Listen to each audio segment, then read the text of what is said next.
Welcome back. Now, during a weekend of significant military escalation, which has seen Iran's Supreme Leader killed in joint U.S. and Israeli military strikes, Tehran is vowing what it calls the most devastating offensive in response, whilst President Trump is warning of force never seen before. Well, let's get more on the military and security picture. We can bring in Doron Spielman, who is a former IDF spokesman and New York Times best-selling author. He joins us now from Tel Aviv. Thank you very much indeed for joining us. Let me just start by asking you, what is your assessment of why Israel decided to attack right now? I think that for most of the world, they realize that the Iranian regime is a dictatorial regime that not only has plans to really inflict massive damage on anybody who doesn't follow their viewpoint, which is that of a radical Islamist regime that is taking control of their people. The Israelis, as you know, since June 2025, when we struck their nuclear sites along with their ballistic missile sites, this is because Iran has been constantly not only chanting death to Israel and death to America, they followed it up with force. They shot up more than 500 ballistic missiles, suicide drones at Israel before June 2025. They've been using their proxies for years, Hamas and Hezbollah, the Houthis. They have the blood of thousands of Americans and Israelis on their hands. So I think the question is not why. The question is, what are we going to be doing and what are the goals of the operation? Right. I mean, diplomacy looked like it was potentially bearing fruit. At least that was the reading we were given of the talks in Geneva. How influential do you think Prime Minister Netanyahu was in shaping President Trump's opinion and steering him away from diplomacy and towards military engagement? First of all, I don't agree with the premise. The talks that were taking place in Geneva were certainly not bearing fruit. As a matter of fact, it would have been incredibly easy for Iran to avoid this entire conflict. They were given close to 8 months of warning. They were given intense warnings by the President of the United States over the last month. He even talked about it in his State of the Union address. He could not understand why they would not be willing to give up their uranium enrichment. And in fact, in those negotiations, they were not willing to give up the uranium enrichment, which was an absolute red line. They were not willing to dismantle their ballistic missile program. And perhaps most importantly, they are not willing to be held accountable for simply massacring 32,000 of their own people in the streets of Tehran and throughout Iran. And so, can you imagine looking at an arson who burns down his own home, and then he comes to your home and giving them a pack of matches? Nobody would do it in their right mind. And so the Iranians really brought this upon themselves. They were not willing to take the most basic steps. And, I just think it's indicative of this regime having oppressed its people for so long. They would rather have the United States and Israel carry out an attack against their country than making a few concessions and looking for a brighter future, because that really, they are about a radical takeover. It's hard for us to imagine evil in the flesh. They are evil in the flesh. And Ali Khamenei is one last person, but we know that the country, look at the Iranian people. They're standing on the roofs of their buildings and they're yelling out, God bless President Trump, God bless America, God bless Israel. These people are elated. There's a ray of hope. And I think that we should all feel so happy that this is a moment, as difficult as it is, both in Israel and for the Iranian people. This is a moment where we're allowing good, we're helping good really beat evil. I mean, some people are saying that. Some people in Iran are obviously mourning and they're extremely angry about the death of the Supreme Leader. Some calling it a red line, saying this could provoke a very strong reaction. Do you think the killing of the Supreme Leader brings about a swifter end to this conflict?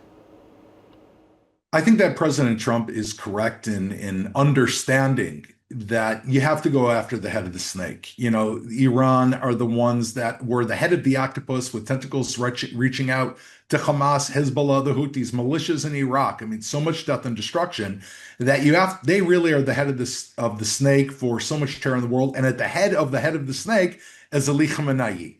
And I think that, showing that he is not immune, that he's not able to sit in his, fortified palace or his children in their Lamborghinis and they're all billionaires, kind of just sending out orders to faraway regimes to attack America, to attack Israel, and that they are personally accountable. I think that this is probably the most important thing that could happen because these leaders have been living in the lap of luxury by creating terror throughout the world. When they know that they and their ring of evil are going to pay a price, then maybe they're going to think twice besides doing this. I think this gives a real chance for a different wave of leadership who will hopefully have the courage to go into that spot and will be focused on not only their pocketbook and enriching their families, but in the Iranian people. Okay, Doron, obviously so many key figures have been eliminated within the first 12 hours of this conflict starting. What does that tell us about just how compromised Iran has been from an intel point of view? Very. Probably this is the most sophisticated intelligence operation, one of them ever carried out in world history. It combined both Israeli intelligence and United States intelligence. And one thing we have to understand, there's two different types of intelligence. One type of intelligence is signal intelligence, intercepting signals, but there's nothing like having people on the ground that give you intelligence. And while I'm not specifically, aware of the specific assets, it's clear that in a regime that is that corrupt, that has been going on for so long, and there's such an outcry in the streets, more and more people were probably willing to provide information about that regime. And that's what happens. If again, it's like Hitler at the end of World War II, the Allies had so much information on him because people would just realize that this is a maniacal leader. We have to bring him down.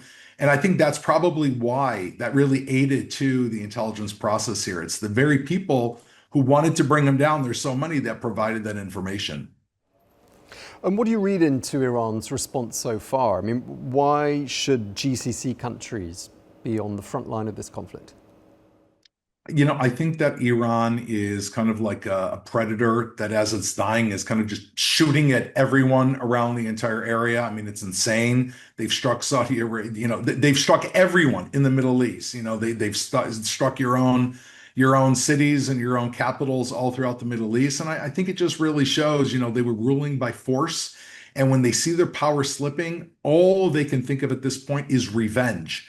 There's nothing else that it's inexplicable. I mean, they know they're busy trying to destroy Israel. They can't destroy Israel, Kuwait, Bahrain, the UAE, Saudi Arabia, Qatar all at once. And so it's just, again, goes back to an ideology of ruling through force. And I think it gives us incredible insight why they were working so hard on creating a nuclear weapon. I mean, again, this is a regime whose people didn't even have access to water, as we know, on a regular basis. The most basic elements, the rial had gone up to over 1 million rial for $1, and everything was going into an atomic weapon. Why is this? Because we could see that they knew as soon as they became nuclear, they would rule with fear. And now that they're going down, they're lashing out at fear at all the same countries that they were hoping to rule. And I think it's really a blessing that we struck them in June, Israel, and with the help of the United States, but mostly Israel, and now in a joint effort, because at the end of the day, you don't want to wait for evil to metastasize and grow until you cannot stop it. It's grown for long enough. And just tell us how you think Israeli and Gulf aerial defense systems are holding out. Are they proving to be completely effective? Definitely not completely. This is the cost of war. We just had, unfortunately, a mass casualty incident here on Israeli soil.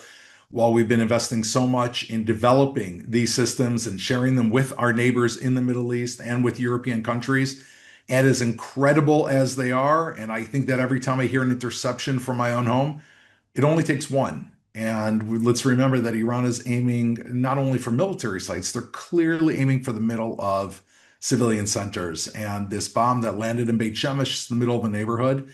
And the numbers aren't even all out, but it's a massive casualty incident. It's horrific, and it's a direct hit. So there is a really big price to pay here. And the Israeli people, we're on the front line. I mean, we are the ones that are going to pay the price. We feel that the destruction of this regime in Iran is for the entire world. Maybe not everyone agrees with that, but we feel it because we know how evil they are. And we also know that we're the ones on the front lines, but we're willing to pay the price because we think that this is a once in a generation opportunity where you have a U.S. president President Trump and Israeli Prime Minister Netanyahu, who are working together and see this evil and have the courage to really try to bring it down. What are Iran's other options when it comes to response? I mean, we often hear about closure of the Strait of Hormuz. That's presumably one option on the table. What other options do you see? I think that Iran could resort to a number of options. First of all, let's not forget that they have been replenishing their ballistic missile arsenal. Ever since June, they've received shipments of ballistic missiles and supplies from China. This has been made very, very public. They've been building them around the clock. And so each of those ballistic missiles, they have even a heavier payload than what we've seen up till now. And they can wipe out, God forbid, entire city block if one of them lands successfully. And they're continuing to fire them. That's one. The second is, as you mentioned, closing the Straits of Hormuz, which they've already begun doing. They attacked a ship today that was going through international waters. It creates fear, but that's not going to save the regime. Again, it's kind of a last gasp. Well, if you ask me what really what scares me is them turning out massively and trying to slaughter their people again, almost in retribution for what's happening around the world. And I think that both Israel and the United States and people around the world, we're here because we want those people to be able to have a new government, and we need to act quickly and very directly against those commanders. Like you said, much of the command staff was taken out because those are the ones who gave the orders to go and take out those crowds. And the quicker and the more thoroughly this is taken care of, the more that those people in Iran will be able to live a life of safety in a new future. We'll see less missiles in Israel, less missiles around the Middle East. You didn't mention the proxies of Iran, like Hezbollah, the Iraqi militia groups, the Houthis. Do you see them having a role in Iran's response? It's interesting. We have not seen much, as you know, since now Hezbollah has not entered the foray at all, which is very, very interesting because Iran was really pressing them to enter. And it could be, again, I want to say this incredibly hesitantly, but maybe they realize that their financier and the people who've been controlling them are done, and maybe they're considering taking a different route. It would be nice. That's one of the advantages of taking out the head of the snake. Maybe the other snakes who've been funded and blinded by that money for so long are actually willing to move away from decades and decades of war towards a better future. However, Israel is on enormous guard against Hezbollah joining this foray and the other militias, and including Hamas.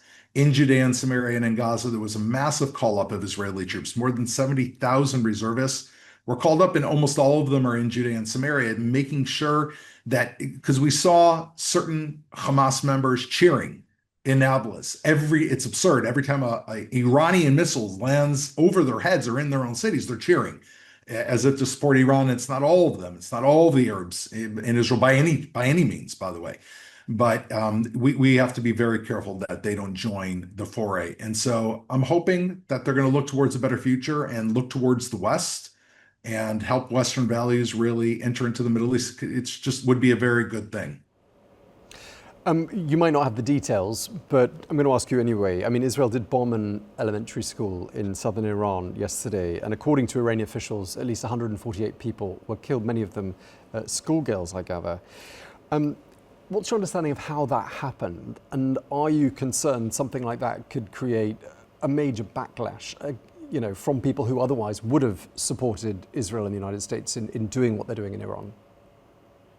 First of all, I think that we have to say that it's not about the optics. I do not want a girls' school or civilians to die, and neither does President Trump, and neither does the Israeli army. We're not looking to carry this out against civilians. We're looking to target the leadership. Unfortunately, this is war. A lot of it's being carried out from 10,000, 20,000 feet in the air. And one of the unfortunate things about war are civilians are unfortunately often killed in war, which is why we want to be very hesitant and very clear in carrying out a war. And that is the most important thing. It's not about the optics, and it's not about people, losing support for the war. I think that the President of the United States and Israel both did this without the permission of the international community. We did this because we see evil that is not only producing weapons, but is willing to use them. As I mentioned, we just saw with the ballistic missile, one of thousands that has landed in Israel over the last year and a half. We've seen the terror of Iran take place. And when you see the intent of evil and the willingness to use evil, you need to strike. And so I think we're very clear on our goals, but we are all trying to minimize civilian casualties. But I want to say again, war is a very messy enterprise, which is why this was done with really a lot of reservations, and which is why the president, I think, spent 2-3 months trying to do negotiations. And by Iran walking away from those negotiations, it just shows they don't really care about their people. We probably care about them more. And if that is true, of course, it's tragic. And just lastly, Doron, what sort of a time frame do you think we're looking at here before we see any signs of potential resolution to this crisis? I think that the people who are looking most closely at this are the people that are around the leadership positions. They're looking, is this a serious operation where the United States and Israel are going to go in and take down this regime and allow the Iranian people to take back this regime? Or are we going to stay in for a short period of time, carry out some important work, and leave? Because if we leave, no one is going to go into those leadership positions. They don't want to be stuck in the ring when Israel and the U.S. pull out and they're left to face retribution from all the old cronies and their children who are going to come back. And so I think we need to understand war of this importance, of replacing a regime that has been really digging in roots for dozens of years, is going to take time. We need to show a lot of fortitude. The longer we stay in this, more thorough we are with dismantling the nuclear program and destroying it, dismantling and destroying the ballistic program, and allowing the Iranian people to take back their government. The longer we stick with this, the greater chance we have for a new Middle East. And this is a chance for an entire new Middle East. That's what's on the horizon. Okay, we're going to leave it there. Thank you very much indeed for your time. Doron Spielman, former IDF spokesperson and New York Times bestselling author. Thank you for your time.